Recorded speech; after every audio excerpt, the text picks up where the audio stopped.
Nii, täna olen Endla metsamaja juures. Vaata, mis siin on.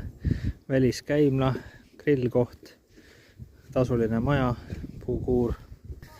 Nii, siin on väike, see on see grillkoht, suur, päris kena. Üks laud on siin, paremal on teine laud. Nii, ja maja on rentimisel 95 € ööpäev vist, ma saan aru.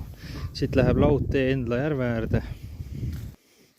Nii, ümber pöörata, siis on siin üks tulekolle veel. Ja kirves olemas, väga hea, puud.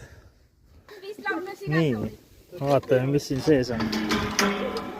Siin on soe prilllaud, mis on veits lagunenud. Vaatake paberit. Okay.